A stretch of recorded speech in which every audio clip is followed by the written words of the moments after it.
ముసుగు తొలగించేశారు. ఇంతకాలం రామోజీరావు గారిని సపోర్ట్ చేయడం తెలుగుదేశం వాళ్ళు చేశారు, కమ్యూనిస్టులు చేశారు, బీజేపీ చేశారు, మొన్న జనసేన పార్టీ కూడా చేశారు. కాంగ్రెస్ పార్టీకి వ్యతిరేకులు ఎవరో వాళ్ళు ఆ రోజు చేసేవారు. ఇవాళ వైఎస్ఆర్సీపీ పార్టీకి వ్యతిరేకులు ఎవరో ఇవాళ చేస్తున్నారు.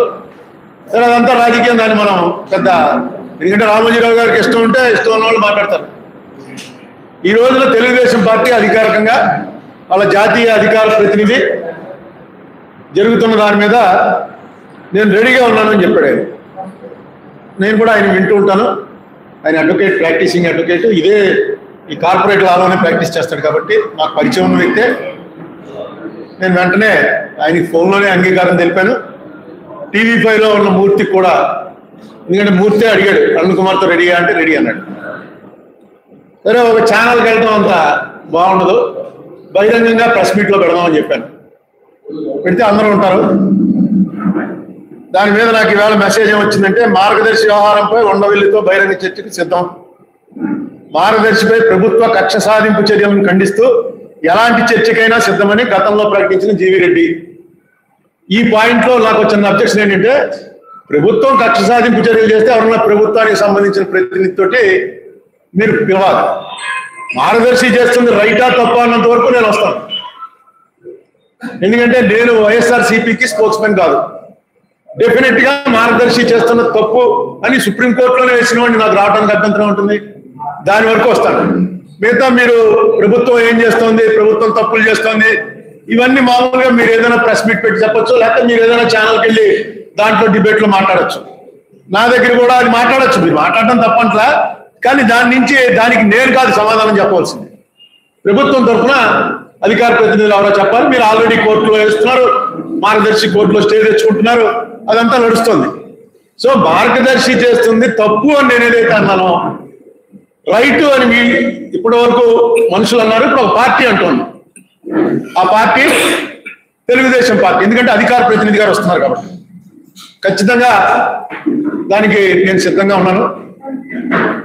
నేను రెడ్డి గారు ఇంకో మెసేజ్ ఏం పంపండి, రేపు ఆదివారం 30వ తారీఖున ప్రెస్ క్లబ్ హైదరాబాద్ లో పెట్టుకుందాం అని ఒక మెసేజ్ పెట్టాడు ఆయన.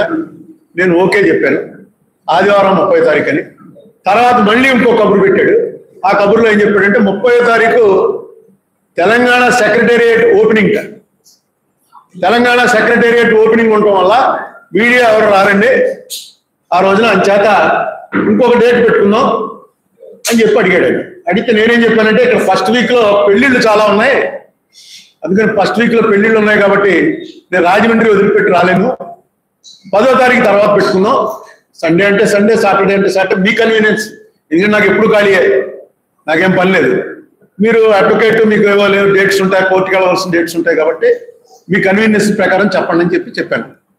చెప్తే ఆయన మళ్ళీ తెలియజేస్తానన్నాడు. మొత్తానికి పక్కాగా కన్ఫర్మ్ అయింది, మాట్లాడుకోవడం కూర్చుని అంతవరకు కన్ఫర్మ్ అయింది. నేను ఒక కోరిక ఉంది నాకు ఎప్పటి నుంచో. ఏంటంటే, నేను 2007లో మొదలెట్టినప్పటి నుంచి చెప్తున్నాను, సీనియర్స్ అందరికీ తెలుసు. రామోజీరావు గారు ఒకసారి కూర్చుని నేను అడిగిన ప్రశ్నలకి సమాధానం చెప్తే, కోర్టు గొడవ వదిలేయండి, కోర్టులో రకరకాలుగా ఉంటాయి. అంత పెద్ద ఆయన, అంత పెద్ద బిజినెస్ మ్యాన్ ఆయన, అంత పెద్ద పత్రికాధిపతి, పద్మవిభూషణ్ ఆయన నాకు అవకాశం ఇస్తే అనేక సార్లు అడిగాను. ఆయన పెద్ద పట్టించుకోలేదు. ఆయన దృష్టికి వెళ్ళిందో లేదో కూడా నాకు తెలియదు.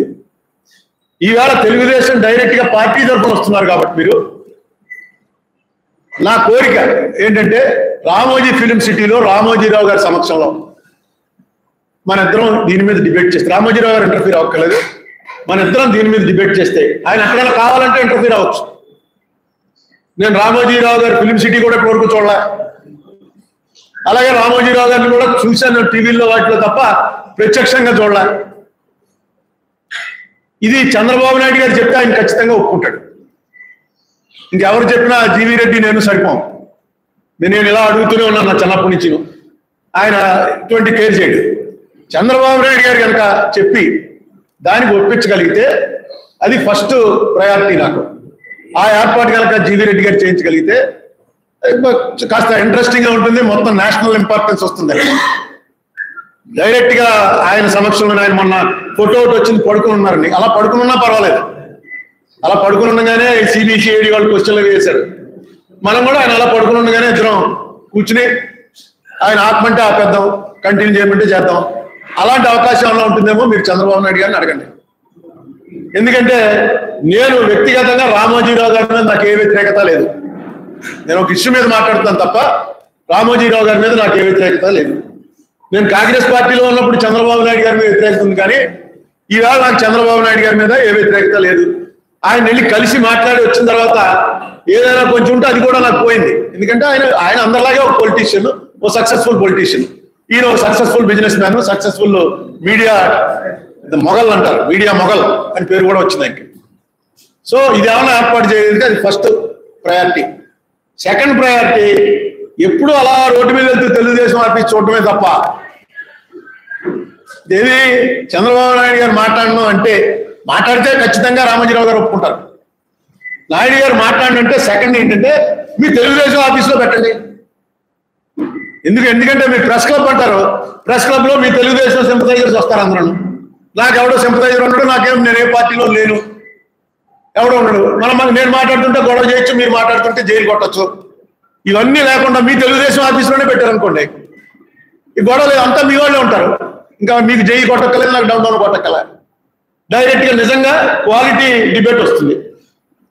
ఇది సెకండ్ ఆప్షన్. ఈ రెండో ఆప్షన్ లో కొంచెం ఇదేంటంటే వీళ్ళు రారేమో. ఇప్పుడు సాక్షి ఛానల్ వాళ్ళు, ఇంకో కొన్ని ఛానల్స్ కి అనుమతి లేదు టీడీపీలోకి, అలాగే కొన్ని ఛానల్స్ కి వైసీపీలోకి అనుమతి లేదు.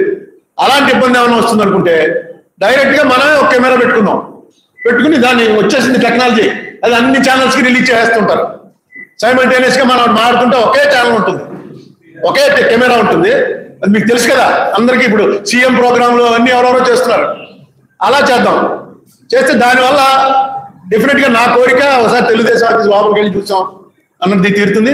మీరు కూడా డెఫినెట్ గా మీ పార్టీ ఆఫీస్ లో మీ వాళ్ళు ఎవరు మాట్లాడరు, వచ్చి ఎంతమంది అయినా కూర్చుంటారు.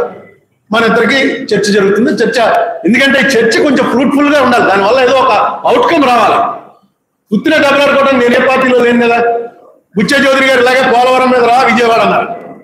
విజయవాడ వెళ్ళాను, వెళ్తే ఆయన ఇక్కడి నుంచి 70 కార్లు 80 కార్లు, ఎందుకంటే ఆయన పొలిటీషియన్ తప్పదు ఆయనకి. 70-80 కార్లు ఎట్టుకుని బయలుదేరి నన్నేమో అరెస్ట్ చేసి తీసుకెళ్లి ఉయ్యూరులో పెట్టారు. ఆయన ఎమ్మెల్యే గారు కాబట్టి ఆయన సాధారణంగా మీరు ఇక్కడ ఆగి వెనక్కి వెళ్ళిపోండి అని చెప్పి భోజనాలు అవి చేసి వెనక్కి వచ్చేసారు.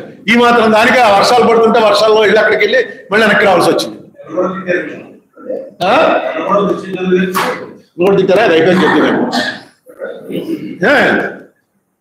అందుకని ఈ రెండు నా వైపు నుంచి మీకు చేస్తున్నటువంటి రిక్వెస్ట్, మీరు చంద్రబాబు నాయుడు గారి అధికార ప్రతినిధిగా నాతో మార్గదర్శనం మీద చర్చ చేయడానికి వస్తున్నారు కాబట్టి ఇలాంటి సమయంలో అయితేనే ఇవి కుదురుతాయి.